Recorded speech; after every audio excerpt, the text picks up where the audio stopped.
안녕하세요. 벼랑 끝 ETF입니다. 지난번 영상을 올린 이후에 포트폴리오에 약간의 변화가 있었습니다. 기존에 보유하고 있던 코덱스 200 타겟 위클리 커버드 콜을 모두 익절을 했고요. 중간에 미국 나스닥 100 데일리 커버드 콜도 매수를 했었는데 그것도 익절을 하면서 포트폴리오에서 우선 배당주를 다 없앴습니다. 기존 영상에서 이 배당주를 계속 모아가면서 향후 월 28만원, 월 280만원을 받을 때까지 한번 모아 가보겠다고 말씀을 드렸는데, 커버드콜 ETF를 매도한 이유에 대해서는 또 자세히 설명을 드리도록 하겠습니다. 그리고 TQQQ와 속슬, 이 두 종목은 조금 짧게 끊어가면서 매매를 진행을 하려고 생각했던 종목들인데, 최근에 미국 시장, 한국 시장 할 것 없이 연속적으로 계속해서 상승이 나오면서 수익 실현을 진행을 하게 됐고요. 그 이후에도 하루에 10달러씩 매수를 해서 어느 정도 수익률에 도달을 하게 되면 매도하는 방식으로 진행을 하고 있습니다. 그래서 현재는 4가지 종목을 보유를 하고 있습니다. 당일 위클리 커버드 콜을 매도를 한 그 날에 코덱스 200으로 종목 교체를 진행을 했고요. 현재 코스피 시장도 너무 급등을 계속해서 이어가고 있기 때문에 처음에는 60만원 밖에 매수를 못했습니다. 그러다가 오늘 아침에 6% 이상 상승하는 모습을 보고 지금이라도 100만원 정도는 물량을 비중을 채워놔야 되겠다라고 생각을 해서 40만원 추가 매수를 해서 총 10주를 보유하고 있습니다.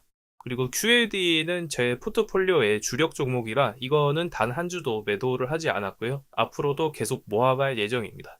그리고 TQQQ와 속슬 종목 같은 경우에는 계속해서 하루에 10달러씩 매수를 하고 있고요. TQQQ 같은 경우에는 최근에 한 주를 그냥 매수를 했습니다. 한 주를 매수를 해서 비중을 조금 늘려놨고요. 그 이후에 계속 하루에 10달러씩 매수를 하면서 어느 정도 수익률에 도달을 하면은 계속해서 매도를 하면서 진행을 할 예정입니다.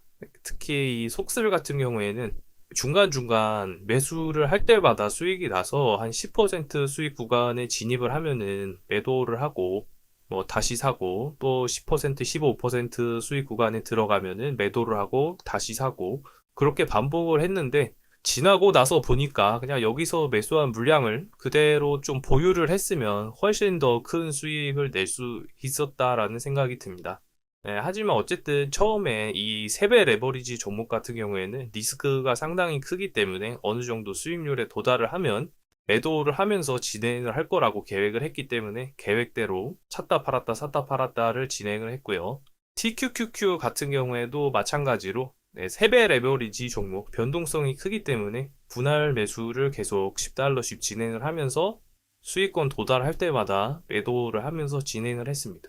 이 종목 역시도 지나고 보니까 그냥 계속 들고 있었던 게 훨씬 좋지 않았을까 하는 후회가 남지만 어쨌든 레버리지 종목이다 보니 원칙대로 조금 안전하게 진행을 하기 위해서 비중도 적게 가져가고 적은 비중이더라도 또 수익률이 어느 정도 달성이 되면은 매도를 해서 계속해서 리스크 관리를 같이 진행을 하고 있습니다.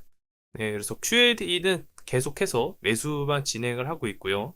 어쨌든 저의 목표는 이 QAD를 계속해서 수량을 늘려가면서 장기 투자, 복리 투자를 진행해보고 싶습니다. 이번에 커버드 콜 ETF를 매도하기 전에 공부를 할 때 참고했던 영상인데 이 투자 360이라는 채널에 연 17% 배당 주는 커버드 콜 ETF 투자법, 네, 이 영상도 참고를 했고요. 갑곰이 TV라는 채널에 그 커버드 콜 ETF를 만드신 분이 직접 나와서 강의를 해주신 영상이 있더라고요. 32분 정도 되는 영상인데 이 영상도 좀 참고를 하면서 공부를 했습니다. 사실 처음에 타겟 위클리 커버드 콜 종목을 매수를 했을 당시에도 제가 이 종목을 잘 몰랐기 때문에 매수하기 전에 이것저것 많이 좀 알아갔습니다. 이 종목의 특징 같은 경우에는 코덱스 200, 그러니까 기초 자산이 4% 상승할 때 이 커버드 콜 종목은 3% 정도 따라갈 수 있는, 상방으로는 75% 정도 추종을 하는 종목이라는 것을 알고는 있었습니다. 그리고 반대로 하락하는 시장에서는 하락은 똑같이 다 때려 맞는 거죠. 물론 그 하락하는 과정에서도 배당금이 들어오기 때문에 기초자산에 비해서는 어느 정도 약간의 완충 작용을 해주기는 하지만 결국에는 하락은 같이 때려 맞는다는 그런 단점이 있는 종목이라는 것도 알고 진입을 했습니다. 그럼에도 불구하고 제가 이 종목을 매수를 하게 됐던 이유는 저도 이제 이 배당금을 조금 받아보고 싶다. 그리고 당장에는 이 배당금이 뭐 3,000원 수준, 이때 당시에는 뭐 한 40만원 정도 매수를 했던 것 같은데요. 그래도 이 종목을 꾸준히 사보다 보면은 언젠가는 이 배당금이 10배가 되는 날이 올 것이고 100배가 되는 날이 올 것이기 때문에 100배 규모로 이 종목을 홀딩을 할 수만 있다면은 그래도 한 달에 28만원 정도의 현금 흐름이 생길 수 있다라는 그런 목표의식, 동기부여 측면에서 이 종목을 포트폴리오에 넣고 계속 관찰을 하기 위해서 매수를 했습니다. 그래서 여러 차례 분할해서 매수를 했는데 그 이후로도 계속 지수 상승이 나오면서 어쨌든 7% 정도 수입 실현을 하게 됐는데요. 매도를 했던 날은 이제 이날이었습니다. 이날 매도를 하면서 이 코덱스 200으로 갈아타게 됐고요. 종목 교체를 결심하게 된 가장 큰 이유는 결국에는 저는 자산 규모 자체가 너무 작다라는 점이었습니다.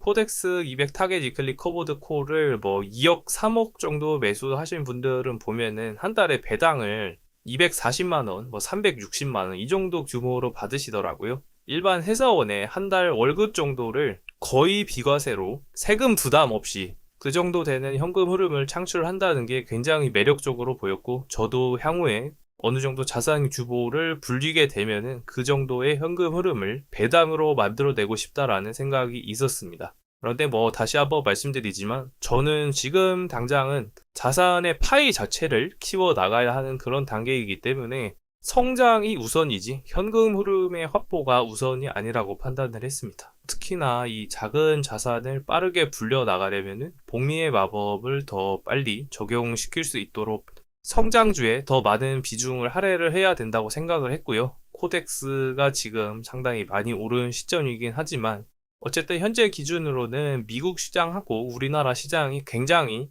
좋은 상승 추세를 이어나가고 있기 때문에 코덱스 200 기초자산으로 종목 변경을 진행을 했습니다. 그래서 이날 한번 매수를 했고요. 60만원 매수를 했고 이제 오늘 40만원 추가 매수를 했는데 사실 이 자리에도 너무 높아서 이 이상의 비중을 공격적으로 넣기는 조금 힘들지 않을까 생각이 듭니다. 이 상태로 계속 상승 추세를 유지할 수도 있겠지만 아무래도 이 정도의 큰 폭의 상승이 왔을 때는 뭐 조정도 어느 순간 약간의 악재를 반영을 해가지고 또 큰 폭의 하락이 올 수도 있기 때문에 그런 가능성을 아예 배제할 수는 없는 구간이라고 생각을 하고요. 조정이 좀 들어온다면은 한 달에 20에서 30만원, 조정이 들어오지 않는다면은 한 달에 그냥 한 10만원 정도 규모로 추가 매수를 좀 이어나가 볼까 생각을 하고 있습니다.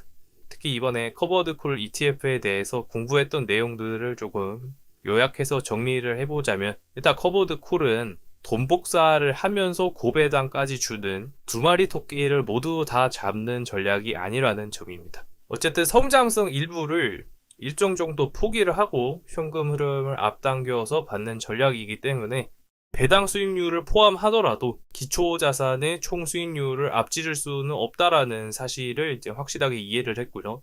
그래서 성장보다는 현금 흐름에 집중을 하는 전략이기 때문에 저처럼 자산을 불려 나가야 되는 시드가 작은 사람에게는 적합하지 않은 종목이라는 생각이 듭니다. 우선 커버드 콜 전략의 장점을 보면은 횡보하는 경우, 지수가 어느 정도 상승 추세에 놓여 있는 상태에서 위아래로 횡보를 하는 경우에는 매달 지급되는 배당금이 굉장히 매력적이라고 볼 수가 있죠. 특히나 그 배당금은 대부분의 비중이 비과세이기 때문에 세금 부담도 거의 없다고 보셔도 무방할 것 같습니다. 그래서 이런 매달 발생하는 현금 흐름이 보유하고 있는 다른 종목을 뭐 매도하거나 해야 하는 그런 부담을 줄여주기 때문에 투자 심리를 굉장히 안정시킬 수 있다는 장점이 있고요. 성장 극대화보다는 현금 흐름을 확보하는 데 강점이 있다고 볼 수가 있습니다. 그래서 이 커버드 콜 전략 같은 경우에는 이 커버드 콜 ETF를 만드신 분의 의견에 따르면은 노후를 준비하는 시니어 분들을 위한 상품이다. 그래서 젊은 사람들에게는 추천하지 않는다라고 합니다. 그리고 커버드 콜 ETF의 반점, 상승장은 놓치기 쉽다. 기초자산인 코덱스 200이 4% 오를 때 타겟 위클리 커버드 콜 같은 경우에는 3% 상승을 하기 때문에 장기 복리 측면에서 상승이 제한된다라는 가장 큰 단점이 있고요. 그럼에도 불구하고 하락장을 다 피해갈 수는 없습니다. 특히 이 옵션 프리미엄에서 발생한 배당금이 이 하락에 대한 부담을 일부 완충하는 역할을 해주기는 하지만은 대세 하락이 오거나 큰 하락이 왔을 경우에는 그 폭을 유의미하게 막아줄 수는 없다라는 구조적인 단점을 가지고 있습니다.